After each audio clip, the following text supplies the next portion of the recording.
La lluvia golpea con furia los ventanales del piso 48 del rascacielos Vargas, en el corazón financiero de Madrid. Afuera la ciudad es un borrón de luces y caos bajo un cielo invernal de un gris plomizo. Dentro, el silencio es absoluto, casi reverencial. Es la sede de Vargas Corp, un imperio tecnológico forjado en la ambición y la frialdad de su creador. La oficina del CEO es un testamento de su personalidad, un espacio minimalista, con paredes de cristal que ofrecen una vista de 360 grados sobre el temporal, mobiliario de diseño italiano en tonos neutros, y ni un solo objeto personal a la vista. Es un lujo tan vasto como impersonal, un santuario de poder y control suspendido sobre la vulnerabilidad del mundo terrenal. Adrián Vargas, con sus 48 años, observa la tormenta pero no la ve. Su figura, enmarcada por la ventana panorámica, es impecable.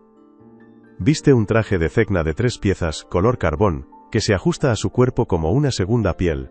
Su cabello, entrecano y perfectamente peinado hacia atrás, brilla bajo las luces halógenas. En su muñeca, un Patek Philippe de platino marca un tiempo que para él parece haberse detenido hace años. Su rostro es una máscara de indiferencia calculada. Sus ojos azules, normalmente analíticos y penetrantes, hoy están vacíos. Contempla la lluvia que azota la ciudad que ha conquistado, el dueño de todo, pero prisionero de un vacío que ni sus miles de millones pueden llenar. En el vestíbulo de esa misma planta, el ambiente es diametralmente opuesto, la tensión es tan densa que podría cortarse con un cuchillo. Allí, de pie sobre el reluciente suelo de mármol de Carrara, se encuentra Lucía, de 22 años. Es una mancha de humedad y desorden en un lienzo de perfección corporativa. El agua gotea de su pelo empapado, pegado a su rostro pálido, y forma un pequeño charco a los pies de sus viejas botas, cuyas suelas han cedido finalmente ante el diluvio. Su abrigo, una prenda humilde y desgastada aunque escrupulosamente limpia, se le adhiere al cuerpo, haciéndola temblar de un frío que va más allá de la temperatura. Frente a ella la jefa de recursos humanos, una mujer de unos 50 años con un traje sastre impecable y una expresión de impaciencia, mira su reloj con desdén. Su nombre es Inés, y su trabajo consiste en mantener el estándar de excelencia de Vargas Corp, un estándar que la chica empapada frente a ella claramente no cumple. Llega usted 20 minutos tarde, señorita. Su voz es cortante, gélida. Y en ese estado, la puntualidad y la imagen son pilares fundamentales en esta empresa. Me temo que esta entrevista ha terminado antes de empezar. Cada palabra es un pequeño golpe, una humillación pública que resuena en el silencio opresivo del vestíbulo. El rostro de Lucía se enciende en un rojo carmesí, siente las miradas curiosas del personal administrativo clavadas en ella juzgándola. La vergüenza es una oleada de calor que lucha contra el frío que cala sus huesos. Aprieta con fuerza la correa de su bolso, raído, un ancla en medio de su zozobra. Intenta hablar, disculparse, explicar la odisea del transporte público colapsado por la tormenta, pero su voz sale como un susurro tembloroso, casi inaudible. Lo siento muchísimo, de verdad. El autobús, hubo un accidente por la lluvia y... Inés la interrumpe con un gesto displicente de la mano, desestimando sus excusas sin siquiera mirarla a los ojos. En ese preciso instante, Adrián Vargas sale del pasillo que conduce a su despacho. Se mueve con una autoridad silenciosa que impone respeto de forma inmediata. Los murmullos cesan, las espaldas se enderezan. Su plan es cruzar el vestíbulo hacia el ascensor privado, camino a una reunión que probablemente decidirá el futuro de alguna startup. Su mirada barre la escena sin detenerse en nada ni nadie, una mirada acostumbrada a ver a las personas como piezas en un tablero de ajedrez. No tiene intención de intervenir, la situación es insignificante, un mero trámite administrativo gestionado por sus subordinados. Para él Lucía es solo una sombra desenfocada. Pero entonces el destino interviene en un gesto torpe y desesperado. Al intentar sacar su currículum de su bolso para hacer un último y patético intento de demostrar su valía, las manos temblorosas de Lucía traicionan su voluntad. El bolso se le resbala, y su modesto contenido se desparrama por el suelo de mármol. Un monedero gastado, una única llave con un llavero de lana hecho a mano, y un pequeño estuche de lápices de colores que rueda hasta detenerse muy cerca de los zapatos de Adrián. Junto a él, un papel doblado en 4 se abre parcialmente al caer, revelando un trazo infantil y vibrante. El sonido de los lápices rodando por el suelo es mínimo, casi imperceptible, pero en el silencio sepulcral de la planta, resuena como un trueno. La jefa de recursos humanos exhala un suspiro de exasperación, un sonido cargado de desprecio. Para ella, es la confirmación final de la incompetencia de la candidata. Lucía, mortificada, se agacha con una rapidez que la hace tropezar. Su único instinto es recoger sus pertenencias, borrar la evidencia de su desastre. El dibujo, un sol sonriente y dos figuras de palo cogidas de la mano, queda expuesto durante un segundo fugaz, un segundo que lo cambiará todo. Adrián, que ya había comenzado a caminar, se detiene en seco. Su cuerpo se congela. No es la torpeza de la chica lo que capta su atención, ni su aspecto lamentable, son los lápices de colores y ese simple dibujo. Sus ojos, antes vacíos, ahora se clavan en el papel con una intensidad dolorosa. Es un ancla que lo arrastra violentamente a través del tiempo, a un pasado que había encerrado bajo 7 llaves en lo más profundo de su memoria. El mundo a su alrededor se desvanece. El mármol frío se transforma en el cálido parqué de una habitación infantil inundada de sol.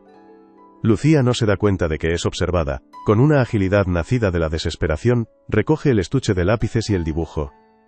Pero no los guarda de cualquier manera. Los aprieta contra su pecho con un gesto de devoción absoluta, como si estuviera protegiendo el tesoro más valioso del mundo de una profanación. Ese gesto, tan instintivo, tan puro y protector, es el que resquebraja la armadura de hielo de Adrián.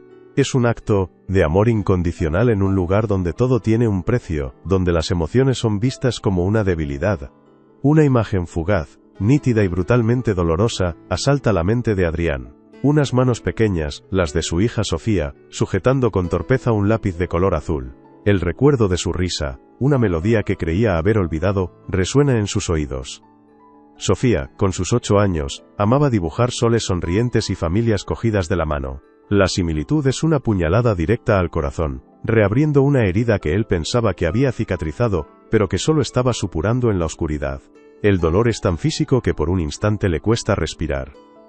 Inés, ajena por completo al terremoto interior que sacude a su jefe, decide poner fin a la bochornosa escena. Se dirige a Lucía, que ya se ha puesto en pie, con el rostro bañado en lágrimas de humillación. Lo siento mucho, señorita, pero como le decía, no encaja en el perfil de Vargas Corp. Le ruego que abandone las instalaciones. Su tono es final, inapelable. Lucía asiente con la cabeza, derrotada, dispuesta a marcharse y hundirse en la tormenta de la que venía, con su pequeño tesoro a salvo contra su pecho. Pero la voz de Adrián, grave y con un matiz de emoción que ninguno de sus empleados le había escuchado jamás, corta el aire. Espere. La palabra no es un grito, pero tiene el peso de una losa. Inés se gira hacia él, estupefacta. Todos los presentes contienen la respiración. Adrián da un paso hacia Lucía, ignorando por completo a su jefa de recursos humanos. Sus carísimos zapatos italianos se detienen a escasos centímetros del charco de agua que rodea a la chica. Su mirada ya no es fría, sino que está fija en ella buscando algo en sus ojos. Si esta historia ya te ha atrapado, si sientes la tensión en el aire y la tormenta que se desata no solo en el cielo de Madrid, sino también en el alma de nuestros personajes, te invitamos a que te suscribas a nuestro canal. Déjanos un comentario contándonos desde qué rincón del mundo nos ves, porque la vida de Lucía, al borde del abismo, está a punto de dar un giro tan inesperado, como la decisión que el hombre más poderoso de la ciudad está a punto de tomar, una decisión que desafiará toda lógica y todo protocolo. Adrián levanta la barbilla y con un sutil movimiento de cabeza, señala hacia el imponente pasillo de cristal que lleva a su santuario privado. Su voz resuena con una autoridad inquebrantable, pero ahora teñida de una extraña vulnerabilidad. Pase a mi despacho, dice, y tras una breve pausa, añade una frase que deja a todos petrificados. La entrevista la haré yo. No es una pregunta ni una sugerencia. Es una orden que anula cualquier otra decisión. Inés se queda con la boca abierta, incapaz de articular palabra, su rostro una mezcla de confusión y asombro. Lucía levanta la vista. Sus ojos, de un intenso color avellana, se encuentran con los de Adrián. En ellos se arremolinan el miedo, la incredulidad, y una minúscula y temblorosa llama de esperanza que se negaba a extinguirse. Aferrada al dibujo de su hermano como si fuera un salvavidas, asiente sin poder hablar. Comienza a caminar detrás de aquella figura imponente, adentrándose en el corazón del imperio, un lugar que representa todo lo que ella no es, todo lo que jamás soñó con alcanzar. La pesada puerta de cristal del despacho se cierra tras ellos, aislándolos del mundo, dejando fuera la tormenta y las reglas establecidas. El despacho de Adrián Vargas era un santuario de cristal y silencio, un podio elevado sobre el mundo que parecía inmune a las debilidades humanas. La lluvia seguía azotando los ventanales, pero dentro, el único sonido era la respiración contenida de Lucía. Se sentía como una intrusa en un museo, temerosa de tocar cualquier cosa, de manchar con su presencia humilde la pulcritud absoluta del lugar. El enorme escritorio de ébano, libre de cualquier desorden, parecía una barrera infranqueable entre dos universos. El de él forjado en cifras y poder, y el de ella, tejido con privaciones y una resiliencia desesperada. Esperaba la sentencia final, la humillación definitiva tras el breve e incomprensible resquicio de esperanza que él le había ofrecido. Adrián la observó en silencio mientras rodeaba el escritorio y se sentaba en su imponente sillón de cuero. No le ofreció un asiento, dejándola de pie en el centro de la estancia, expuesta bajo las luces halógenas que no perdonaban ni un solo detalle de su ropa húmeda y su rostro pálido. La tensión era asfixiante. Él no miró el currículum que ella había preparado con tanto esmero, y que ahora yacía, inútil, dentro de su bolso. En su lugar, sus ojos azules, por primera vez despojados de su gélida indiferencia, se posaron en las manos de ella, que seguían aferradas al dibujo como si fuera un escudo. El aire se cargó de una expectativa dolorosa, una pregunta no formulada que flotaba entre ellos. Tras un silencio que a Lucía le pareció una eternidad, Adrián habló. Su voz, aunque grave y autoritaria, carecía del filo cortante que había usado con Inés. Era más suave, casi inquisitiva. El dibujo, dijo, sin preámbulos. ¿Puedo verlo? La petición la descolocó por completo. Esperaba preguntas, sobre su experiencia, sus aptitudes, o una reprimenda por su aspecto. Pero aquello era un desvío hacia un territorio íntimo y personal, que la hizo sentirse aún más vulnerable. Dudó un instante, su instinto protector luchando contra el miedo a desobedecer a aquel hombre que sostenía su futuro inmediato en la palma de su mano. Con manos temblorosas, Lucía desdobló con sumo cuidado el papel arrugado y se lo tendió. El dibujo, hecho con trazos infantiles y colores vibrantes, representaba un sol inmenso y amarillo con una cara sonriente, y debajo, dos figuras de palo. Una más alta que la otra, cogidas de la mano bajo un cielo azul brillante. Adrián lo tomó, y sus dedos, acostumbrados a firmar contratos millonarios, lo sostuvieron con una delicadeza inusual. Sus ojos recorrieron cada línea, cada explosión de color, y por un instante, su máscara de control se resquebrajó, revelando un abismo de dolor que Lucía no pudo comprender, pero sí sentir. El silencio se hizo aún más profundo. «Es de mi hermano pequeño, Mateo», susurró Lucía, rompiendo el hechizo. La necesidad de explicar, de llenar aquel vacío cargado de una emoción desconocida, la impulsó a hablar. Tiene 8 años. Le encanta dibujar. Dice que cuando dibuja soles los días grises se vuelven menos tristes. Su voz, al hablar de su hermano, adquirió una calidez y una ternura que contrastaban violentamente con la frialdad del entorno.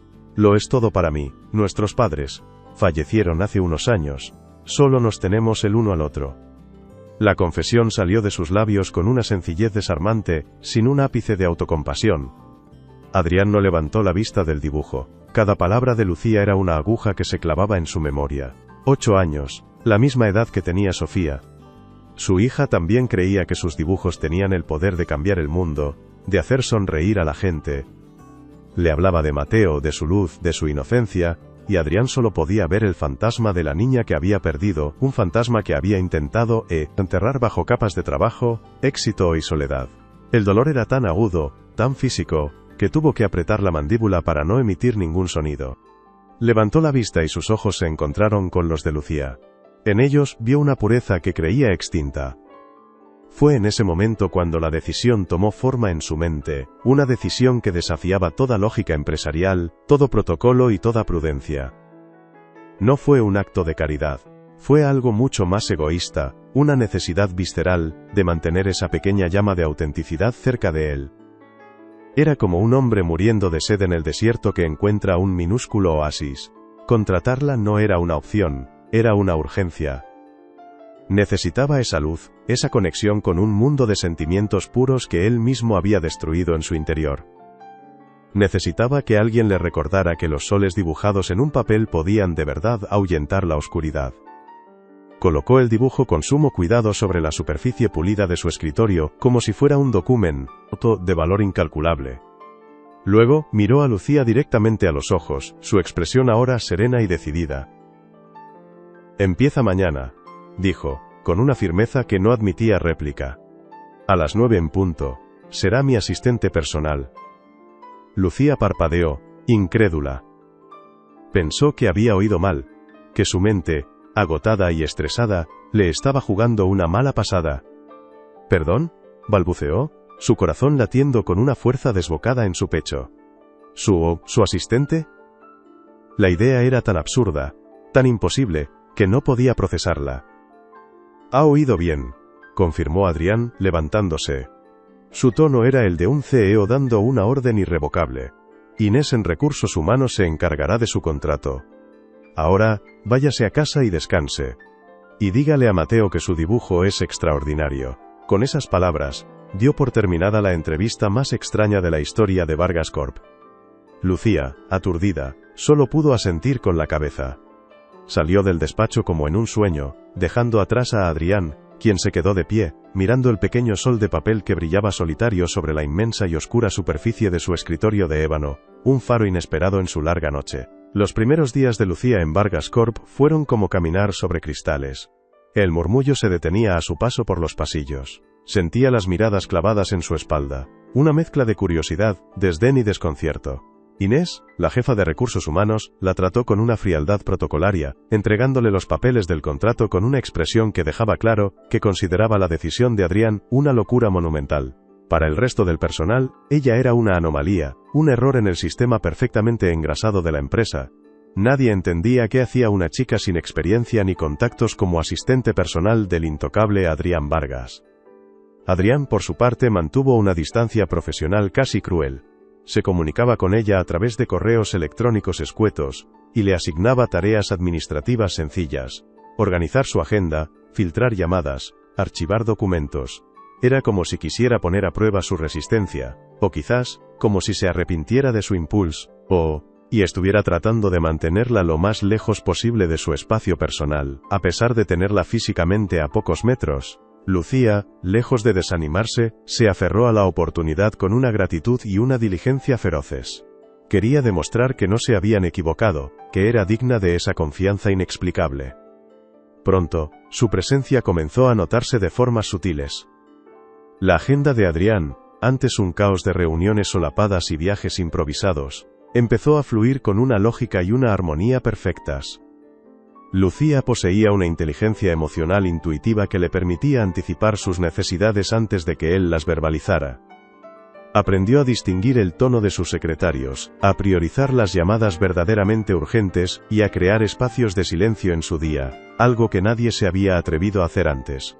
Trabajaba con una concentración y un esmero que sorprendían a quienes solo veían su apariencia humilde. Un día a media mañana le llevó a su despacho una taza de café. Aton dejó sobre la mesa sin decir palabra. Adrián levantó la vista, irritado por la interrupción, pero se detuvo al percibir el aroma. Era café solo, sin azúcar, con la intensidad justa. Exactamente como le gustaba, un detalle que nadie en la empresa conocía, ya que nunca tomaba café delante de los demás. La miró, y por primera vez en días, su mirada no era fría, sino de genuina sorpresa. «¿Cómo lo sabías?», preguntó, su voz más suave de lo habitual. Lucía se encogió de hombros. «Solo lo supuse», respondió con una pequeña sonrisa antes de retirarse discretamente. Ese simple gesto, esa taza de café, derribó otro de los muros que Adrián había construido a su alrededor. Lo transportó a un domingo por la mañana, muchos años atrás. Sofía, con sus 6 años, había entrado en su estudio con una tacita de juguete llena de agua. «Tu café, papá, para que trabajes mucho y luego juegues conmigo». El recuerdo fue tan vívido que sintió el peso fantasma de la tacita en su mano. La conexión entre ambos gestos, tan distantes en el tiempo pero tan idénticos en su esencia de cuidado desinteresado, le provocó un dolor sordo en el pecho. Era un dolor mezclado con una extraña y olvidada calidez. A la mañana siguiente, al llegar a su despacho, encontró un pequeño jarrón improvisado, un simple vaso de agua, con una única margarita silvestre sobre su escritorio. Fue obra de Lucía. Era un gesto tan simple, tan fuera de lugar en aquel entorno de acero y cristal, que Adrián sintió un impulso casi violento de tirarlo a la basura. Representaba todo lo que él había repudiado: la fragilidad, la sencillez, la vida. pero sus manos se detuvieron a medio camino. No pudo hacerlo. Dejó la flor allí, una diminuta y obstinada mancha de color en su mundo monocromático. Los días se convirtieron en semanas, y una frágil rutina comenzó a establecerse. Adrián empezó a hablarle, a hacerle preguntas que iban más allá de lo estrictamente laboral. Le preguntaba por Mateo, por sus dibujos, por las cosas que le hacían reír. Lo hacía con un aire de indiferencia casual, como si solo quisiera llenar el silencio, pero ambos sabían que era algo más. Estaba abriendo una pequeña grieta en su coraza, permitiendo que un mínimo de luz entrara. Y Lucía con su naturalidad le respondía, compartiendo pequeñas anécdotas que iluminaban su rostro. Una tarde, mientras revisaban unos informes, le contó que a Mateo le habían dado el papel principal en la obra de teatro del colegio, Aria de Árbol. Su descripción del pequeño ensayando en casa, con los brazos extendidos y una expresión de máxima concentración, hizo que una sonrisa genuina, la primera en años, se dibujara en el rostro de Adrián. Fue una sonrisa fugaz, casi imperceptible, pero Lucía la vio. Y en ese instante, sintió que su presencia en aquel lugar tenía un propósito mucho más profundo que simplemente organizar una agenda. Estaba de alguna manera devolviéndole la vida a un hombre que parecía haberla olvidado. Sin embargo, esta creciente cercanía no pasó desapercibida. Javier, el director de operaciones y mano derecha de Adrián desde los inicios de la empresa, lo abordó un día en privado. Javier era un hombre pragmático, leal, pero cuya visión del mundo se limitaba a hojas de cálculo y balances de resultados. Adrián, tenemos que hablar de tu nueva asistente, dijo con su habitual franqueza. No tiene la formación, ni los contactos, ni la imagen que requiere este puesto. La gente murmura, dicen que te has ablandado, es un riesgo para tu reputación y para la empresa. La crítica de Javier, aunque expresada con preocupación, tocó una fibra sensible en Adrián.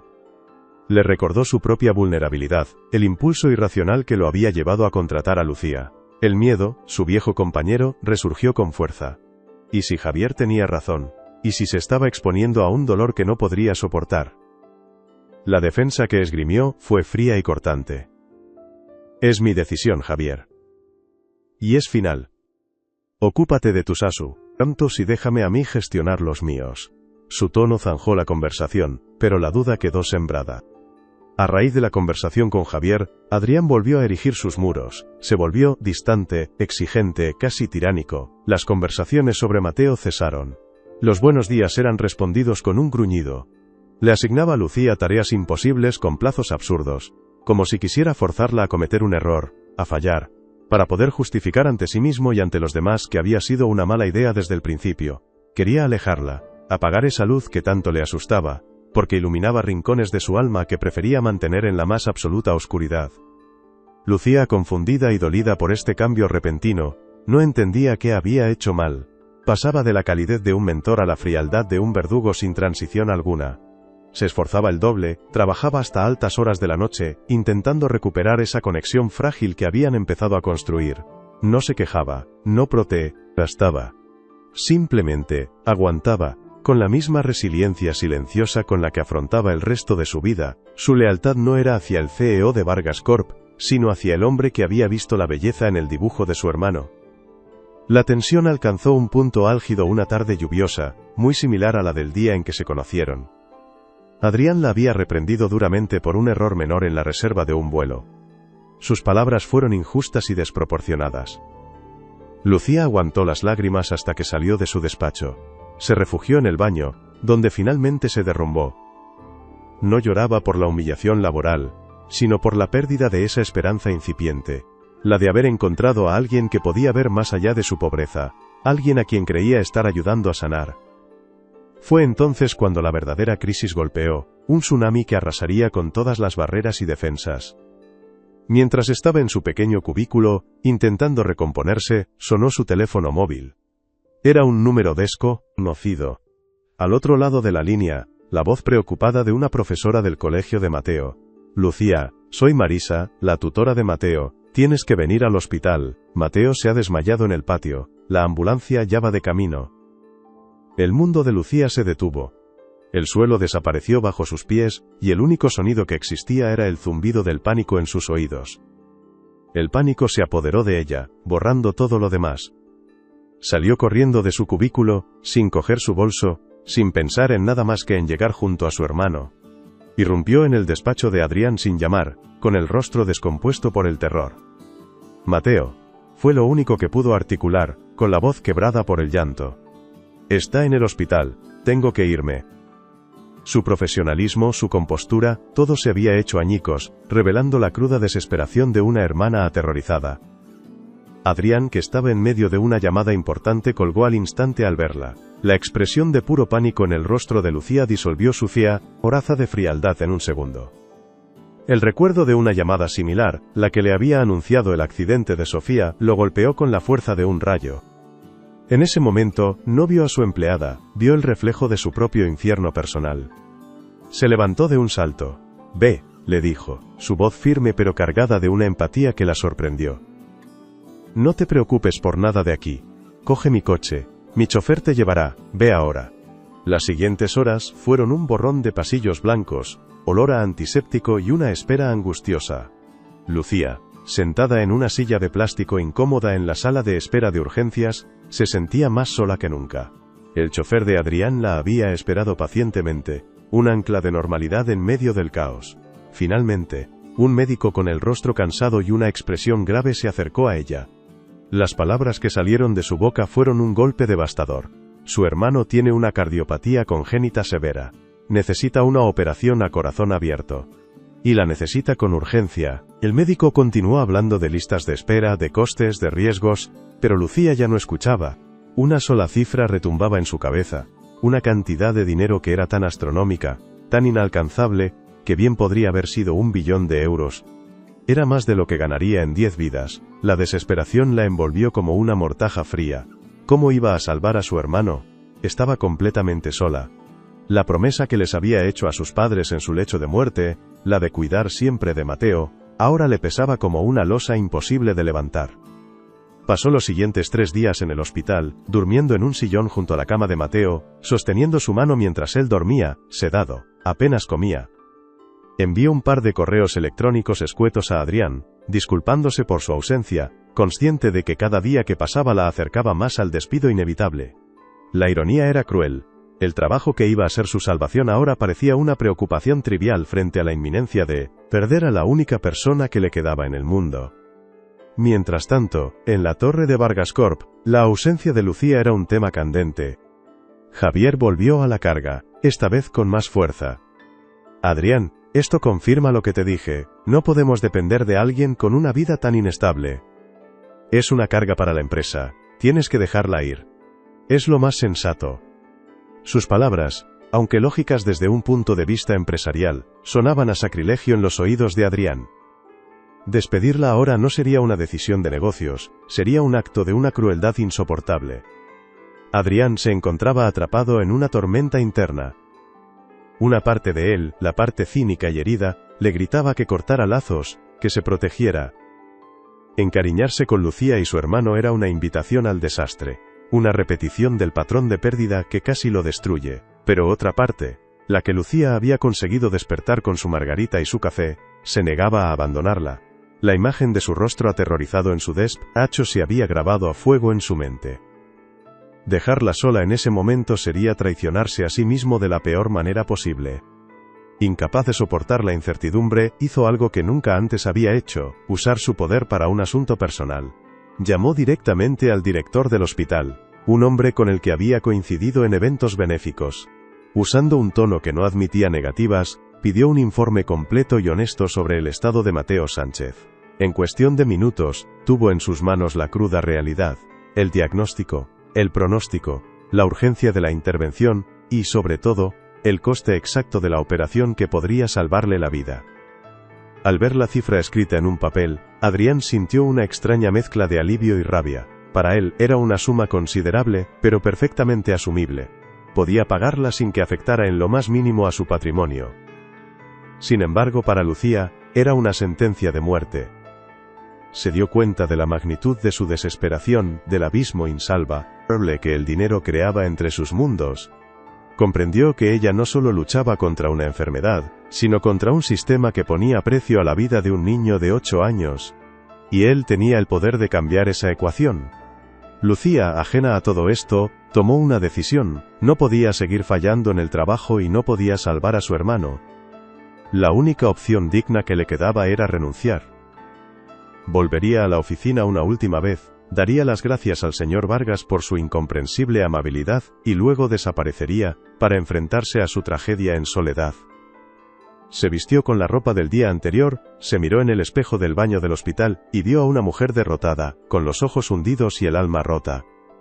Cuando llegó a la planta 48, la lluvia había vuelto a Madrid, cerrando el círculo. El personal la miró con una mezcla de lástima y curiosidad morbosa.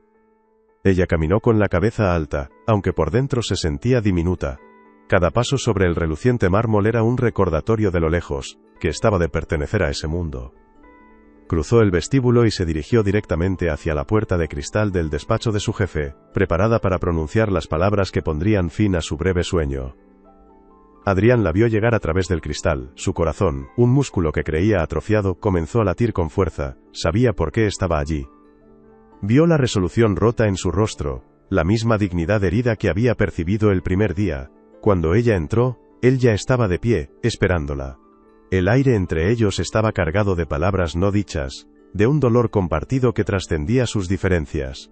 El despacho, normalmente un símbolo de poder, se convirtió en el escenario de una confrontación puramente humana. Lucía se detuvo a una distancia respetuosa, incapaz de mirarlo a los ojos.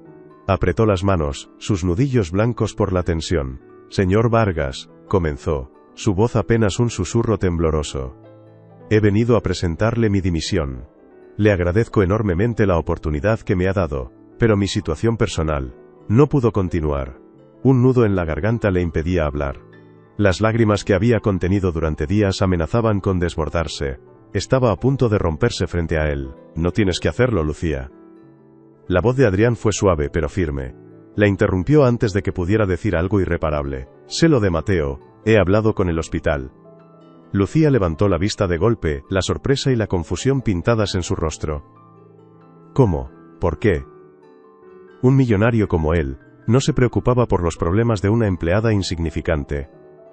Su gesto era tan inesperado, tan fuera de lugar, que la dejó sin palabras, desarmada. La vergüenza se mezcló con una oleada de gratitud. «Gracias, señor Vargas, de verdad, pero no puedo pedirle nada, tengo que estar con mi hermano. No puedo ser la empleada que usted necesita en este momento». Su insistencia en renunciar, en no convertirse en una carga, fue la gota que colmó el vaso para Adrián. Vio en ella un orgullo y una integridad que lo avergonzaron.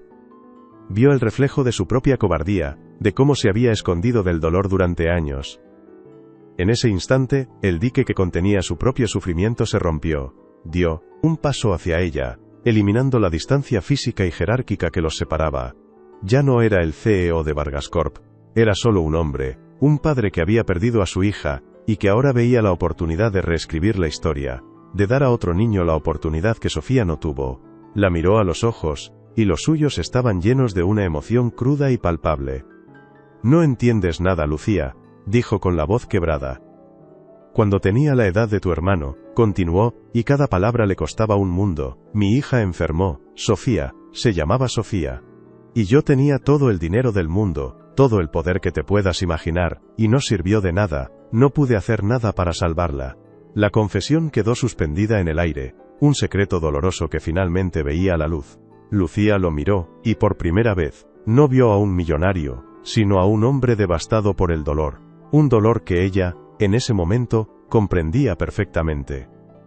«No voy a cometer el mismo error 2 veces», sentenció Adrián, su voz, cargada de una determinación inquebrantable. «No te vas a ir a ninguna parte. Y no vas a pasar por esto sola». Se acercó a su escritorio. Firmó un cheque personal con un movimiento rápido y se lo tendió. «Esto cubrirá la operación de Mateo y todo lo que necesite. No es un préstamo. Es una inversión. Una inversión en ese sol que dibuja. Ahora, vuelve al hospital. Yo me encargo del resto». Lucía miró el cheque, luego a Adrián, y las lágrimas finalmente cayeron, pero ya no eran de desesperación, sino de una gratitud tan inmensa que no cabía en su pecho. No podía hablar, solo asentir. Aquel hombre, al que había conocido en el peor día de su vida, no solo le había dado un trabajo, le estaba devolviendo a su hermano. Adrián se mantuvo firme, aunque por dentro estaba temblando. Acababa de dar el paso más aterrador, y a la vez más liberador de su vida. Había elegido la conexión por encima del miedo. «No me des las gracias», dijo él, adivinando sus pensamientos. «Solo hazme una promesa. Prométeme que nunca dejarás que Mateo deje de dibujar soles». Lucía, con el rostro bañado en lágrimas, asintió con fervor. Cogió el cheque con manos temblorosas, y en un impulso, hizo algo impensable. Se acercó a Adrián y lo abrazó. Fue un abrazo breve, torpe, pero cargado de todo el peso de sus mundos colisionando. Por primera vez en una década, Adrián no se apartó. Dejó que el calor de aquel abrazo lo envolviera, sintiendo cómo una grieta se abría en el hielo que rodeaba su corazón. La operación de Mateo fue un éxito rotundo, una victoria de la ciencia y sobre todo, de un acto de humanidad inesperado. Los días que siguieron, fueron un limbo de recuperación lenta pero constante, un tiempo suspendido en el que el mundo exterior pareció desvanecerse. Adrián, fiel a su palabra, se hizo cargo de todo. No solo de las facturas médicas, sino de la logística.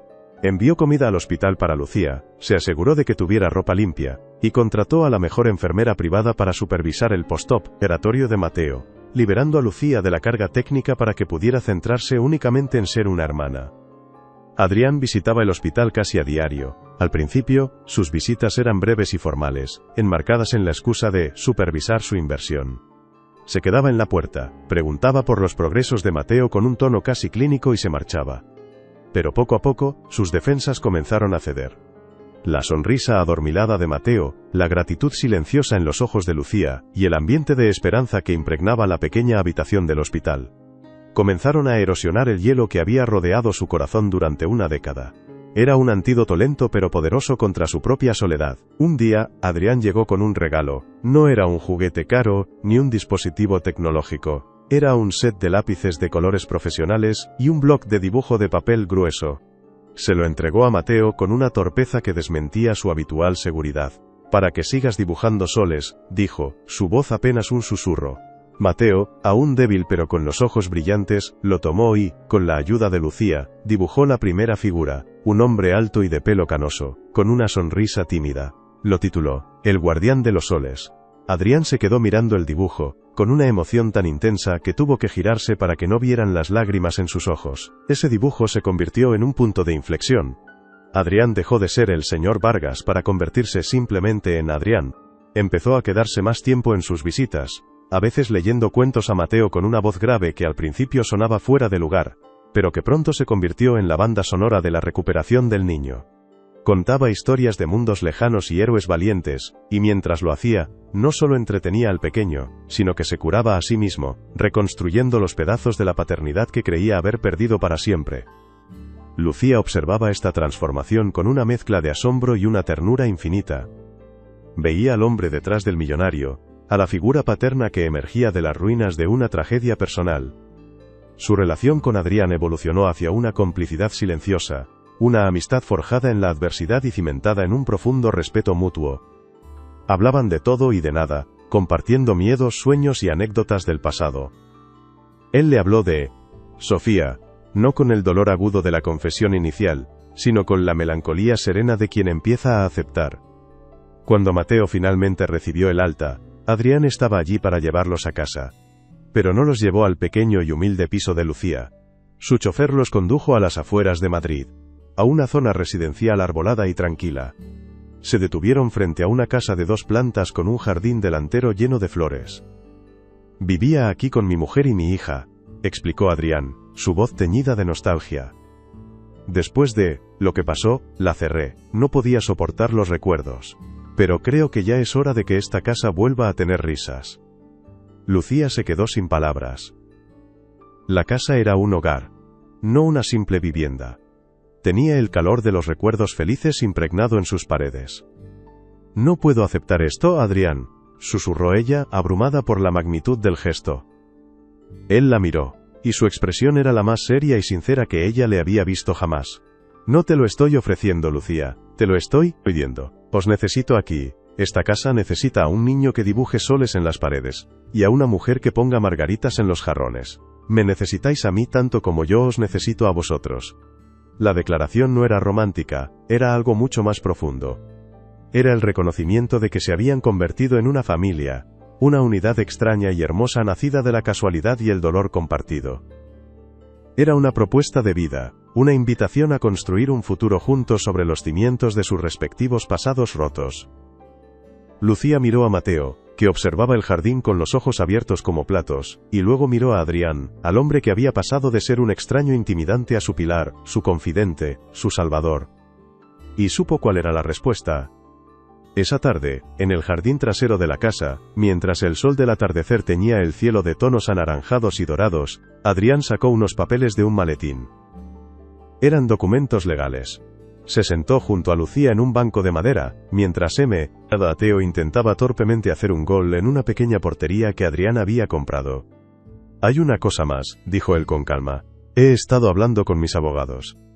Me gustaría, si estás de acuerdo, iniciar los trámites para adoptaros. A los dos».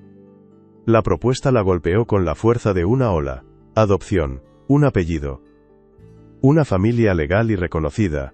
Era más de lo que jamás se había atrevido a soñar. Las lágrimas llenaron sus ojos, pero esta vez eran de una alegría pura, sin filtros. «¿Estás seguro?», preguntó, su voz temblando. «Esto cambiaría tu vida por completo».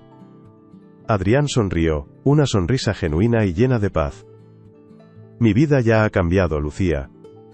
Vosotros la cambiasteis desde el momento en que entrasteis en ella. Daros mi apellido es solo formalizar lo que mi corazón ya sabe. Que sois mi familia». Se arrodilló frente a ella, tomando sus manos entre las suyas.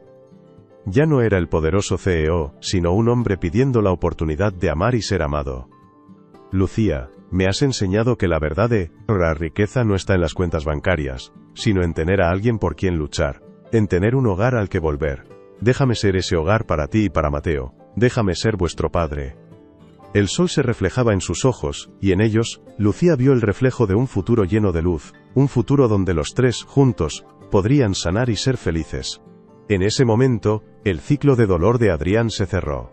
La pérdida de Sofía ya no era solo una herida abierta, sino también el catalizador que lo había llevado a esta segunda oportunidad.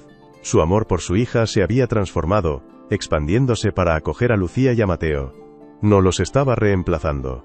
Los estaba honrando, convirtiendo su tragedia en un legado de amor y redención. La decisión estaba tomada, no con la lógica fría de un empresario, sino con la certeza absoluta de un corazón que había encontrado su camino de vuelta a casa. Lucía, con el rostro bañado en lágrimas de felicidad, asintió. «Sí», susurró.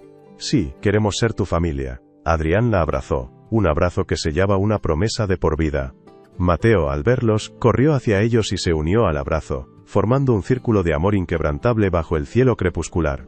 Era el comienzo de un nuevo capítulo, uno donde las tormentas del pasado solo servirían para regar las raíces de la nueva familia que estaban construyendo juntos. El hombre que lo tenía todo finalmente había encontrado lo único que realmente importaba. ¿Te está gustando esta historia? Deja un like y suscríbete al canal. Ahora continuamos con el vídeo. El proceso de adopción fue largo y lleno de trámites burocráticos, un laberinto de papeleo y entrevistas que habría desanimado a cualquiera. Pero Adrián lo afrontó con la misma tenacidad con la que había construido su imperio. Movilizó a su equipo de abogados, pero él mismo asistió a cada cita, a cada entrevista con los trabajadores sociales. Respondió a cada pregunta con una honestidad brutal, desnudando su alma, explicando su pasado, su dolor, y la profunda necesidad que tenía de formar esa familia. No usó su poder para acelerar las cosas, sino su sinceridad para demostrar que su intención era pura. Durante ese tiempo, la casa volvió a la vida. Las habitaciones, antes silenciosas y llenas de polvo, se llenaron de los sonidos de la vida cotidiana. La risa de Mateo corriendo por los pasillos, el olor a galletas recién horneadas que preparaba Lucía, y las conversaciones nocturnas de Adrián y Lucía en el porche, planificando un futuro que ahora les pertenecía a los tres. Adrián descubrió placeres sencillos que había olvidado: ayudar a Mateo con los deberes, plantar un rosal en el jardín con Lucía, o simplemente ver una película en el sofá, con la cabeza de Mateo apoyada en su regazo. La noticia de sus intenciones causó un terremoto en su círculo social y profesional. Javier, su director de operaciones, lo confrontó, esta vez, no con preocupación sino con total incomprensión. ¿Adoptarlos, Adrián? ¿Te has vuelto loco? Esto es un suicidio profesional. Echarás por tierra décadas de trabajo, tu reputación. Adrián lo escuchó con una calma que desarmó a Javier. Mi reputación ya no me importa, Javier. He pasado la mitad de mi vida construyendo un imperio de cristal, y ahora quiero construir un hogar de ladrillo. Si eso es una locura, entonces quiero estar loco. La transformación de Adrián fue total. Empezó a delegar más en Vargas Corp, dándose cuenta de que la empresa podía funcionar sin él en el centro de todo. Su enfoque cambió. La pregunta que guiaba sus días ya no era ¿cómo puedo ganar más?, sino ¿cómo puedo hacer más? Inspirado por la historia de Lucía, y la fragilidad de la vida que vio en Mateo, comenzó a esbozar los planos de un nuevo proyecto, uno que no generaría beneficios económicos, sino un capital humano incalculable. Finalmente llegó el día. Sentados en el austero despacho de un juez, escucharon la sentencia final. Habiendo considerado todos los hechos, y la evidente conexión emocional y el bienestar de los menores, se concede la adopción plena a don Adrián Vargas. En ese instante, dejaron de ser Lucía Sánchez y Mateo Sánchez para convertirse en Lucía y Mateo Vargas. Adrián los abrazó, y por primera vez en mucho tiempo lloró. No de dolor, sino de una felicidad tan abrumadora que era casi dolorosa. Había recuperado un apellido que creía destinado a desaparecer con él. Al salir del juzgado, los tres se detuvieron en la escalinata. Lucía miraba a Adrián, su padre, y a Mateo, su hermano. Y sentía que todas las piezas de su vida rota finalmente habían encajado para formar un mosaico mucho más hermoso. Adrián, sosteniendo sus manos, se sentía completo. El vacío que lo había atormentado durante años, había sido llenado, no con dinero ni con éxito, sino con el amor incondicional de una familia que él mismo había elegido, y que lo había elegido a él. Esa noche, para celebrar, Adrián los llevó a cenar a un restaurante sencillo, no a uno de los locales de lujo que solía frecuentar. Durante la cena, les entregó un sobre. Dentro no había dinero, sino los estatutos de una nueva organización, la Fundación Sofía y Mateo Vargas. Su misión: proporcionar ayuda médica, legal y educativa a niños huérfanos y familias en situación de vulnerabilidad. Mi dolor por Sofía me cerró al mundo, les explicó. Vuestro amor me ha vuelto a abrir. Quiero que su memoria, unida a vuestra esperanza, sirva para que ningún otro niño tenga que luchar solo. La Fundación Sofía y Mateo Vargas no tardó en convertirse en una realidad tangible, un faro de esperanza en el corazón de Madrid. Adrián invirtió una parte sustancial de su fortuna en su creación, no como una transacción comercial, sino como un acto de devoción. La sede no era una torre de cristal impersonal, sino un edificio restaurado en un barrio céntrico, con espacios abiertos, luz natural y paredes decoradas con reproducciones de los dibujos de Mateo y de otros niños ayudados por la fundación. Se convirtió en un lugar donde la vulnerabilidad no era una debilidad, sino un punto de partida para la reconstrucción de vidas, un santuario de segundas oportunidades. Lucía, habiendo completado sus estudios de trabajo social con una brillantez que sorprendió a todos menos a Adrián, se convirtió en el alma de la fundación. Su propia experiencia le otorgaba una empatía y una comprensión que ninguna formación académica podía proporcionar. Era ella quien recibía a las familias, quien escuchaba sus historias con una paciencia infinita y quien diseñaba los programas de ayuda con una visión práctica y profundamente humana. Ya no era la joven asustada y empapada, sino una mujer segura de sí misma, cuya fuerza no provenía del poder o el dinero, sino de su inmensa capacidad para amar y sanar. El cambio en la vida de los tres fue absoluto y visible. Se mudaron de forma permanente a la casa con jardín, un hogar que llenaron de risas, de olor a bizcocho recién hecho, y del desorden feliz de una vida compartida. Adrián vendió su ático en el rascacielos sin una pizca de nostalgia. Aquel mausoleo de soledad ya no representaba nada para él. Su nuevo despacho estaba en la planta baja de la casa, con una ventana que daba directamente al jardín donde podía ver a Mateo jugar al fútbol. Cambió las vistas panorámicas del poder por la visión cercana de la felicidad. La relación de Adrián con Vargas Corp también se transformó radicalmente. Nombró a Javier como nuevo CEO, un movimiento que conmocionó al mundo empresarial. En su discurso de despedida ante la junta directiva, no habló de cifras ni de proyecciones de mercado. Habló de legado. He pasado 30 años construyendo una empresa que vale miles de millones, dijo, su voz firme y serena. Ahora voy a pasar el resto de mi vida construyendo algo que no tiene precio, un futuro para quienes no lo tienen. Su renuncia no fue una derrota, sino su mayor victoria. La dinámica familiar se asentó con una naturalidad asombrosa. Adrián aprendió a ser padre en los pequeños gestos. en enseñar a Mateo a anudar una corbata, en aplaudir hasta quedarse sin manos en sus partidos de fútbol, en las conversaciones nocturnas con Lucía sobre los desafíos de la fundación. Descubrió que la verdadera autoridad no residía en dar órdenes, sino en ofrecer un hombro en el que apoyarse. Lucía y Mateo, por su parte, le enseñaron a reír a carcajadas, a no tomarse tan en serio, y a encontrar la belleza en un atardecer o en una margarita solitaria.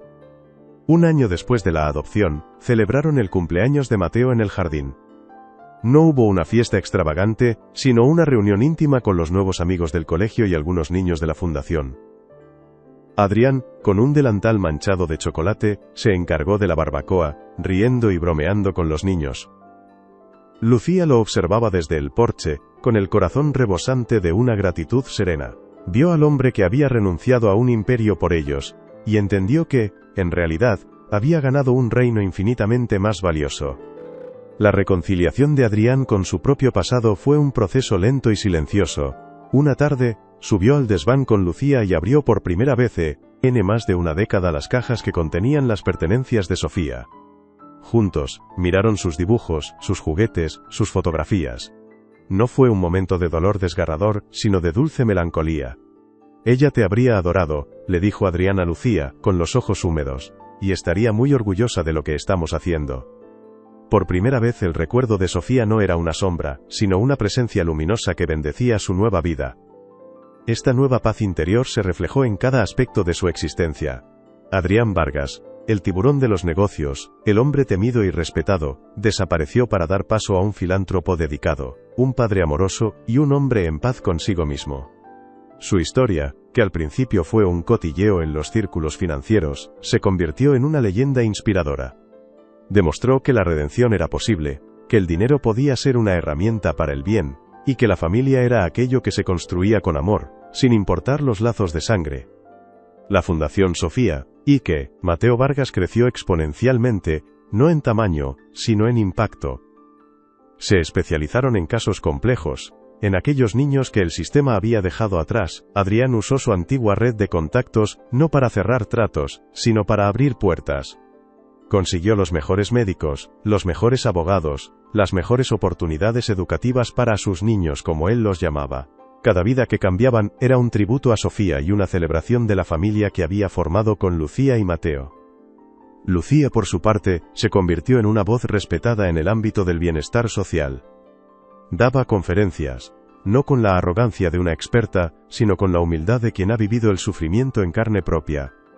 Su historia personal era su mayor credencial, un testimonio viviente de que un solo gesto de bondad podía romper el ciclo de la desesperanza. Inspiró a muchos a seguir su ejemplo, creando una onda expansiva de generosidad que partió de un simple dibujo infantil en un día de lluvia. El futuro se extendía ante ellos, no como un camino predecible, sino como un horizonte lleno de posibilidades y propósito. Ya no se trataba de sobrevivir, como para Lucía, ni de acumular, como para Adrián. Se trataba de vivir plenamente, de construir, de amar, y de dejar una huella positiva en el mundo. Habían encontrado el uno en el otro el ancla que necesitaban, el puerto seguro donde sus almas heridas podían finalmente descansar y florecer en algo nuevo y hermoso. En una tarde de primavera, mientras paseaban los tres por un parque, Mateo, ya casi un preadolescente, se detuvo para ayudar a un niño más pequeño que se había caído y raspado la rodilla. Lo consoló con una amabilidad y una paciencia, que eran un reflejo directo del amor que había recibido. Adrián y Lucía se miraron por encima de la cabeza del niño, una mirada cargada de complicidad y orgullo. Su hijo estaba perpetuando el ciclo de la bondad de la forma más natural posible. Habían transformado sus vidas de manera concreta y profunda. La adopción les había dado un ancla legal y emocional, la fundación les había dado un propósito compartido, y la reconciliación de Adrián con su pasado había sanado las heridas que parecían incurables. Era la prueba viviente de que las peores tormentas pueden, a veces, regar la tierra, para que florezcan los jardines más inesperados y bellos. La visión de su futuro era clara y esperanzadora. Seguirían al frente de la fundación viendo crecer a Mateo hasta convertirlo en un hombre de bien, y envejecerían juntos, sabiendo que habían construido algo perdurable. La riqueza de Adrián ya no se medía en acciones de bolsa, sino en momentos como aquel, una tarde soleada en el parque, viendo a su hijo ser amable con un extraño, con la mujer que amaba a su lado. El desfecho de su historia no era un final de cuento de hadas, sino el comienzo de una vida real, imperfecta pero profundamente significativa. Demostraron que la felicidad no es la ausencia de problemas, sino la presencia de amor para afrontarlos. La familia Vargas, nacida de una tragedia y una tormenta, se había convertido en un faro de esperanza, un recordatorio de que el amor es la inversión más rentable que un ser humano puede hacer. Habían encontrado la paz, no en la cima de un rascacielos, sino en la calidez de un hogar, no en la soledad del poder, sino en la conexión de una familia. Su historia era un testimonio inspirador de que, a veces, para ganar el mundo entero, primero hay que estar dispuesto a perderlo todo para ganar un solo corazón. Y ellos habían ganado 2. 5 años después, la lluvia golpea suavemente los ventanales de la sede de la Fundación Sofía y Mateo Vargas. El ambiente interior es cálido y acogedor, un marcado contraste con el gris del cielo madrileño. Adrián, con el pelo completamente blanco, y una serenidad que se ha instalado permanentemente en sus ojos, revisa unos documentos con un Mateo ya adolescente, alto, y con la misma mirada bondadosa de su hermana. Lucía, elegante y con a autoridad tranquila de quien conoce su propósito, coordina una reunión con su equipo. El aire vibra con una energía productiva y positiva. La puerta principal se abre con un tintineo y entra una joven. No tendrá más de 20 años. Está empapada, temblando, y aferra una carpeta contra su pecho como si fuera un escudo. Su rostro es una máscara de miedo y agotamiento, sus ojos buscan desesperadamente un punto de apoyo en un mundo que parece habérsele venido encima. Es la viva imagen de Lucía aquel día, un eco del pasado que resuena en el presente. La recepcionista se levanta para atenderla, pero Lucía hace un gesto para detenerla. Con una sonrisa cálida, Lucía se acerca a la joven. No ve a una extraña sino a un reflejo de sí misma. «Hola», dice con una voz suave que disipa instantáneamente una parte de la tensión de la chica. «Vaya día hace, ¿verdad? Ven, siéntate. Te traeré una toalla y algo caliente. Aquí estás a salvo». Toma a la joven del brazo con delicadeza y la guía hacia un sofá cómodo. Sus acciones son un calco instintivo de la compasión que una vez le salvó la vida, cerrando un círculo perfecto de bondad. Desde el otro lado de la sala, Adrián observa la escena. Una sonrisa genuina, profunda y llena de paz ilumina su rostro. Pone una mano sobre el hombro de Mateo, quien también mira la interacción con una comprensión madura. No se dicen nada. No es necesario. La imagen de Lucía cuidando de aquella joven es la encarnación de su legado. La prueba de que el amor que sembraron seguía dando frutos. La verdadera herencia no estaba en el apellido Vargas, sino en ese simple gesto de humanidad, repetido y transmitido a una nueva generación. ¿Han hecho algún gesto de bondad que cambió una vida? Dejen un corazoncito si creen que el amor es más poderoso que cualquier riqueza. Suscríbanse para más historias de segundas oportunidades. Comenten. El amor no tiene precio. Si ustedes también creen en la bondad humana,